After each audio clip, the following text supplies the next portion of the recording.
ఏమంటారు ఇది ఏ రోజు 22 జూలైలో వచ్చిన పేపర్ వార్త ఇది. ఏమంటారు అసెంబ్లీలో మమ్మల్ని నమ్మించి మద్దతు పొందారు అని. ఏంది మేడం ఇది నమ్మించి మోసం చేయడానికి? ఏంది ఇది? వాళ్లకు చట్టాన్ని జరగాల్సిన అంశాలను అన్నిటినీ కూడా కాగిత రూపంలో ఒక్కొక్కరికి ఒక్కొక్క పేపర్ ఒక్కొక్కరికి ఒక్కొక్క బుక్ ఇస్తారు. వాళ్ళు పూర్తిగా చదువుకున్నాకనే చర్చలో పాల్గొన్నారు. చర్చలో పాల్గొని ఇక్కడ మద్దతు ఇచ్చి అంతా అయిపోయినాక ఇప్పుడు వీళ్ళు వచ్చేమంటారు తెలంగాణలో 42% బీసీలకు రిజర్వేషన్లు కల్పించాలని శాసనసభలో మమ్మల్ని మా ఎమ్మెల్యేలు నమ్మించి మద్దతు పొందింది కాంగ్రెస్ పార్టీ అని. ఇంత అమాయకంగా రామచంద్రరావు గారు ఎట్లా మాట్లాడతారో నాకు అర్థం కాలేదు. తప్పు కదా అట్లా మాట్లాడడం. అయితే వీళ్ళు ఏమంటారు ఇంకో మాట, అంటే వీళ్ళు కానీ అన్న కానీ రామచంద్రరావు గారు కూడా మాట్లాడుకుంటూ 9వ షెడ్యూల్ రాజ్యాంగంలో 9వ షెడ్యూల్లోకి తీసుకురావడం అసాధ్యం, అందుకని కేంద్రం పైన నిందలు వేయడం అన్యాయము అని అంటారు. అయితే మేడం రాజకీయాల్లో ఏంటి ప్రామాణికము? ఇప్పుడు చాలా మంది ఉంటారు మన రాష్ట్రంలో, కొన్ని వేల కోట్లు లెక్క పెట్టలేని డబ్బులు ఉన్నటువంటి వాళ్ళు చాలా మంది ఉన్నారు, చాలా ఇమేజ్ ఉన్నటువంటి వాళ్ళు కూడా ఉన్నారు. నేను ఉదాహరణకు అడుగుతా, చిరంజీవి గారికి ఎక్కువ ఇమేజ్ ఉందా, రేవంత్ రెడ్డి గారికి ఎక్కువ ఇమేజ్ ఉందా? అఫ్కోర్స్ చిరంజీవి గారు. మరి ప్రజలు ఎందుకు చిరంజీవి గారి దగ్గరికి పోకుండా రేవంత్ రెడ్డి గారి దగ్గరికి ఎందుకు వస్తారు? బండి సంజయ్ గారికి ఎక్కువ ఇమేజ్ ఉందా లేకపోతే చిరంజీవి గారికి ఎక్కువ ఇమేజ్ ఉందా? ఎందుకు ప్రజలు బండి సంజయ్ గారి దగ్గరికి వచ్చారు? ఎందుకు కల్వకుంట్ల చంద్రశేఖరరావు గారి కన్నా మెగాస్టార్ గారి కన్నా కల్వకుంట్ల చంద్రశేఖరరావు పెద్ద ఇమేజ్ ఉన్నాయని ఏం కాదు కదా, కానీ ఎందుకు ప్రజలు చంద్రశేఖరరావు గారి దగ్గరికి వచ్చారు? ఎందుకంటే మన రాజకీయాలు ఉన్నాం కాబట్టి. అంటే ఎటువంటి పరిస్థితుల్లోనైనా మనం పోతే ఫలానా వాళ్ళు ఎవరు న్యాయం చేస్తారు సాయం చేస్తారని ప్రజల మనసుల్లోకి మొట్టమొదటిగా వచ్చే ఆలోచన ఎవరిది? రాజకీయ నాయకులది. పెద్ద ఇండస్ట్రియలిస్టులు ఉండొచ్చు, యాక్టర్స్ ఉండొచ్చు, ఎంత పెద్దోళ్ళు ఉన్నా వాళ్ళ దగ్గరికి ప్రజలు పోరు. కానీ చిన్నవాడు అంటే ఒక గల్లీలో వానికి ఏముండదు, పొద్దున్న లేచి యాక్టివ్ అనో ఏదో చిన్నగా వేసుకొని తిరిగేటం దానికైనా వాళ్ళ దగ్గరికి ఎందుకు వస్తారంటే రాజకీయాలు ఉన్నారు కాబట్టి వీళ్ళు చెప్తే జరుగుతుంది, వీళ్ళు చేయగలరు అన్నట్టు ఉద్దేశంతో. అసాధ్యాన్ని సుసాధ్యం చేయడమే కదా రాజకీయ నాయకుల్లో ఉండేటువంటి ప్రధానమైనటువంటి లక్ష్యము.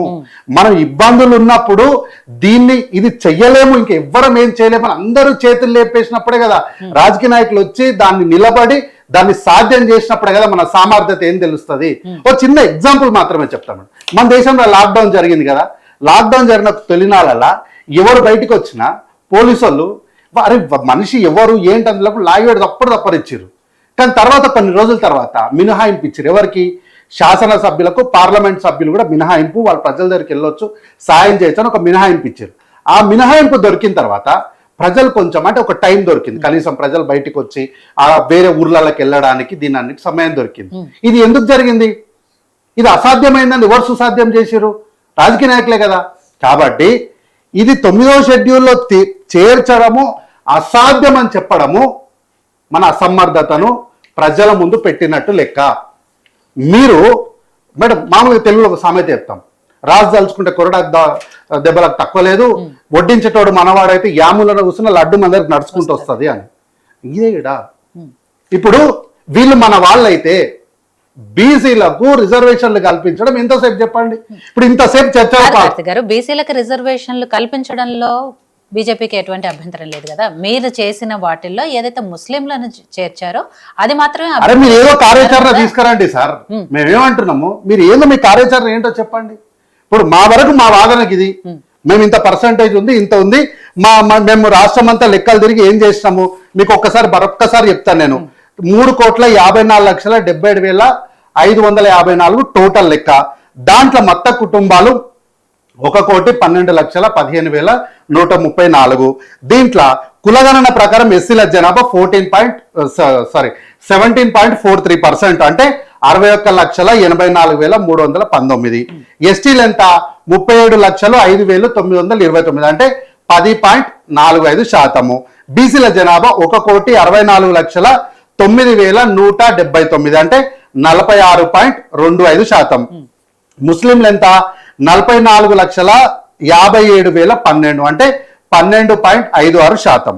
ఇందులో బీసీ ముస్లింలు 35,76,588, అంటే 10.08. ఓసీ ముస్లింలు 8,80,424, అంటే 2.48. ఓసీల జనాభా 44,21,000 115 అంటే 13.31%. మొత్తం ఓసీ జనాభా వచ్చేసి 15.79%గా మేము లెక్క తేల్చినాం. ఇది మా లెక్క. మీ కార్యాచరణ ఏందో చెప్పండి. ఇది తప్పు అనుకోండి, మీరు తప్పుల తడాకా అని అంటారు కదా, ఉత్తిగా ఎందుకు చేస్తారు మీరు? మీరు ఒక కార్యాచరణ తీసుకొచ్చి మీ విధానం ఏందో కాగితం రూపంలో చెప్పండి. ఊకెందుకు వాళ్ళని తీసేస్తే చేస్తాం, వీళ్ళని తీసేస్తే చేస్తాం, అట్లా చేస్తే చేస్తాం ఎందుకు? ఈడబ్ల్యూఎస్ రిజర్వేషన్కి ఏంటి ప్రామాణికం? మీ ప్రామాణికం ఏంటి? ఎవరిని అడిగినరు? దీనికోసం ఏం జరిగింది? ఏ సర్వే చేసిండ్రు మీరు? ఎవరు ఆమోదించిర్రు? ఎక్కడ దీనిపైన చర్చ జరిగింది? ఎవరు కోర్టుకు పోయినరు? ఇవన్నీ ఏమి లేవు కదా. మీకు చేయాలనిపించింది, ఎకనామికల్ వీకర్ సెక్షన్ ఉన్న వాళ్ళకి మీకు రిజర్వేషన్ ఇవ్వాలనిపించింది, చట్ట సవరణ చేసేసిరు, ఇచ్చేసిరు. ఎకనామికల్ వీకర్ సెక్షన్ అనేటోళ్ళు ఎప్పుడు కూడా ఎట్లని వీకర్గానే ఉంటారా? ఇప్పుడు మొన్న మేము రాజీవ్ అవకాశం కింద 50,000 రూపాయలు రాష్ట్ర ప్రభుత్వంలో ఉన్న కోటాల కింద ఇచ్చేసినాం. ఈరోజు వాళ్ళు వ్యాపారాలు మొదలుపెట్టేసారు. వాళ్ళు సర్వైవ్ అవుతున్నారు కదా. ఇందిరా మహిళా శక్తి ఇచ్చినాం, క్యాంటీన్లు పెట్టుకొని సర్వైవ్ అవుతున్నారు కదా. అట్లా ఈడబ్ల్యూఎస్ కి రిజర్వేషన్ ప్రత్యేకంగా మీరు ఇంత పెద్ద 10% ఎంత 10% ఇచ్చినట్టు అంత ఇచ్చే బదులు మీరు ఫినాన్షియల్ అసిస్టెన్స్ ఇచ్చి వాళ్ళతో పని చేపిస్తే వాళ్ళే దాన్ని సర్వైవల్లోకి వచ్చేస్తారు కదా. దీనికోసం మళ్ళీ దీన్ని ప్రత్యేకంగా తీసుకురావడం ఎందుకు? ఏనాడైతే ఏ రోజైతే వీళ్ళు ఈడబ్ల్యూఎస్ అనే చట్టాన్ని తీసుకొచ్చిండ్రో ఆ రోజే 50% అనే సీలింగ్ ని చెప్పకనే చెప్పేసి దీన్ని మేము ఎత్తేసినాము అని. అట్లా అన్నగారు ఇంతకుముందు మాట్లాడుకుంటూ ఇందిరాగాంధీ గారు ఎందుకు చేయలేదు, రాజీవ్ గాంధీ గారు ఎందుకు చేయలేదు అని అడిగారు. అవకాశం ఉంటే మేడం, రాజీవ్ గాంధీ గారి దగ్గరికి పోయి కాళ్ళు పట్టుకోనో ఏళ్ళు పట్టుకోనో ఢిల్లీకి నడుచుకుంటానో పాక్కుంటానో పోయి రాజీవ్ గాంధీ గారితో విషయం చెప్పించటోని. దురదృష్టం శాతం ఆయన భూమి మీద లేడు, ఇందిరాగాంధీ గారు లేరు, చచ్చిపోయిన వాళ్ళు వచ్చి మనకు సమాధానం చెప్పలేరు. ఆ రోజు ఏం జరిగిందో నేను పుట్టిలేను, నేను రాజకీయాల్లో లేను. మరి అన్నగారు ఏందో నాకు తెలియదు. అన్నగారు కూడా నాకు తెలిసి ఆ రోజుకి రాజకీయాల్లో లేడని నేను అనుకుంటున్నా. ఆనాటి రాజకీయం ఏముందో మనకు తెలియదు. అప్పుడు గురించి ఎందుకు, ఇప్పుడు ఈ రోజు గురించి ఏందో మాట్లాడదాం మనము. గత 10 సంవత్సరాలు అంటే తెలంగాణ రాష్ట్రం వచ్చినాక నుంచే కదా రాజకీయాలకు మన దగ్గర ప్రామాణికము. మాట్లాడదాం రండి. ఎందుకు 34% ఉన్నటువంటి రిజర్వేషన్ ని మీరు 22% తేవాల్సినటువంటి అవసరం ఏమొచ్చింది? ఎవరైనా సరే పెంచడానికి అంటే ఎవరి విధానాన్నైనా పెంచడానికి చూసుకుంటారు కానీ తగ్గించడానికి చూసుకుంటారా? కింద విక్రమ్ గారు చెప్పారు కదా ఎందుకు తగ్గించాల్సి వచ్చింది అనేది. ఎందుకు తగ్గించాల్సి వాళ్ళు వివరణ ఇచ్చిండ్రు, దాన్ని నేను కాదంటలేను. నేను ఏమంటున్నా, మీకు బిల్లు లేకపోతే తగ్గకపోతున్నాయి. 2014 బీఆర్ఎస్ పార్టీకి వచ్చిన సీట్లు ఎన్ని మేడం? 64-60 సంథింగ్. దాన్ని వీళ్ళు వచ్చే ఎన్నికల్లో మనము 80కి పైగా తెచ్చుకోవాలనుకున్నారు కదా. తర్వాత మళ్ళీ 100 సీట్లకు పైగా మేము గెలవాలనుకుంటున్నామని, ఇగో ఏంటిది బారాసాకు 100 సీట్లు ఖాయం. కల్వకుర్తిలో తారక రామారావు ఎందుకు మీరు 64 వచ్చినప్పుడు మాకు 64 వద్దు 46 తెచ్చుకుందామని ఎందుకు కిందికి దిగలే? ఎందుకు పైకి పోవాలనుకున్నారు? ఎందుకు అనుకున్నారు మీరు? 34 నుంచి 22 చేస్తారా? 22 ఉన్నదాన్ని 34 చేస్తారా? కాబట్టి వాళ్ళ జీవన విధానాలను పెంచాలని చూడకుండా మీరు తగ్గించి ఈరోజు వచ్చి రాజీవ్ గాంధీ గారు ఎందుకు ఆమోదించలేదు, ఇందిరాగాంధీ గారు ఎందుకు ఆమోదించలేదు, రాజీవ్ గాంధీ గారు ఇందిరాగాంధీ గారు ఎందుకు ఆమోదించలేదో వాళ్ళని అడిగినా చెప్పే పరిస్థితుల్లో లేరు. ఇప్పుడున్న మేమేదో మమ్మల్ని అడగండి మేము చెప్తాము, మీరు చెప్పే పరిస్థితిలో ఉన్నారు, మమ్మల్ని అడిగే పరిస్థితిలో పెట్టినరు. సరే ఏదైనా సరే వైస్ వర్సా అడగడం చెప్పడం మన ఇద్దరం మాట్లాడుకుంది. ఇప్పుడు స్థానిక పరిస్థితులు మాట్లాడుతుంది.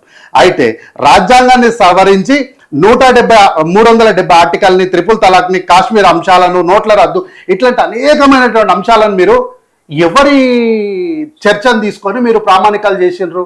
ఏ సర్వే చేసిండ్రు? ఎవరిని అడిగినరు? దీనికి ఏ కమిషన్ చెప్పింది? ఏ చట్టం చేసిండ్రు? ఎవరు దీనిపైన రిపోర్ట్ ఇచ్చారు? ఇవన్నీ ఏం చేయలేదు కదా. కానీ బీసీలను మాత్రమే వాళ్ళ చిరకాల వాంఛైనటువంటి రిజర్వేషన్లని మీరు ఆచరణలోకి తీసుకురావడానికి ఇన్ని అడ్డంకులు ఎందుకు వస్తున్నాయో నాకు అర్థం కాలేదు. అయితే ఇంత అన్నగారు మాట్లాడుకుంటూ అసెంబ్లీలో చర్చ ఎందుకు పెట్టలేదని టక్కున అంటే ఫ్లోలో అనేసిరో లేకపోతే ఆలోచించి అన్నారో నాకు తెలియదు. ఏనాడైనా సవ్యంగా చర్చలో పాల్గొంటే అసెంబ్లీలో చర్చ జరిగిందో లేదో తెలుస్తుంది. ఎందుకంటే కల్వకుంట్ల తారక రామారావు గారు ఆయన మంచోడే, ఆయన ఇంకొక ఆయన కూర్చుంటాడు, ఎంత ఉంటాడు, ఎందుకు పనికిరాడు, హరీష్ అన్న కాదు, ఇంకొక ఆయన ఉంటాడు 6 అడుగుల పైన ఉంటాడు, వెనుక కూర్చొని అన్ని చిల్లరేషాలు వేస్తాడు. ఆ చిల్లరేషాలు వేసుకోండి మాటలు వింటుండో మరి ఆయన క్రియలకి ఈయన టెంప్ట్ అవుతుండో కానీ టక్కున మాట్లాడుతున్న మధ్య వచ్చి నేను వాకౌట్ చేస్తున్న సభలకు వెళ్ళి అంటాడు. ఎందుకు అంటున్నా అర్థం కాలే. కాబట్టి సభలో అన్న ఇస్తారా? లేదు ఇస్తారా? 1 మినిట్ అంతే, 1 మినిట్ అన్న ప్లీజ్. అయితే కాబట్టి ఏంటంటే అఖిల పక్షాన్ని ఢిల్లీకి ఎందుకు తీసుకపోలేదు, ఎందుకు ఫోర్స్ పెట్టలేదు, ఏమైంది అని అన్నగారు ప్రశ్న వేస్తున్నారు. కాబట్టి అన్నగారికి మీ ద్వారా నేను ఇన్ఫర్మేషన్ ని పాస్ చేస్తున్నా, మీకు ఇస్తాను, మీరు పంపించండి. ఢిల్లీకి ముఖ్యమంత్రి గారి హోదాలో మార్చి 18, 2025 నాడు ముఖ్యమంత్రి గారు లేఖ రాసిండ్రు. ఈ లేఖ ఇది రాసేటప్పటికి మీకు, మాకు, జర్నలిస్టులకి, రాజకీయాలు, ఈవెన్ కోర్టుకు కూడా తెలియదు. సెప్టెంబర్ 30 లోపు ఎన్నికలు పెట్టాలనే తీర్పిస్తాను కోర్టుకు కూడా తెలియదు. ఎవరికి తెలియనాడు, అసలు అవగాహన లేని నాడే మార్చి 18, 2025 నాడే లేఖ రాసుకుంటూ earlier chief minister requested union ministers of from Telangana Kishan Reddy and Bandi Sanjay to facilitate an appointment. మీకు ముందే చెప్పొచ్చాను. సరే సరే రాజు గారు చెప్పండి, మీరు ఫైనల్ గా ఏం చెప్పాలనుకుంటున్నారు చెప్తే నేను మిగిలిన వాళ్ళతో కంటిన్యూ. మన్నించాలి, నన్ను మధ్యలో పోతున్నా. నేను జనరల్ గా ఎప్పుడు మధ్యలో పోను, ఎందుకంటే ముందే మేడం కి, రవికి, నేను రవాణాకి చెప్పే వచ్చాను నాకు ఇంకో వేరే ఛానల్ ఉందని. ఎందుకంటే మంచి సబ్జెక్ట్ కాబట్టి కొద్దిసేపు ఉందామనే ఉద్దేశంతో ఉన్నాను. రెండు మూడు విషయాలు మన కార్తీక్ బ్రదర్ మంచిగా చెప్పిండు.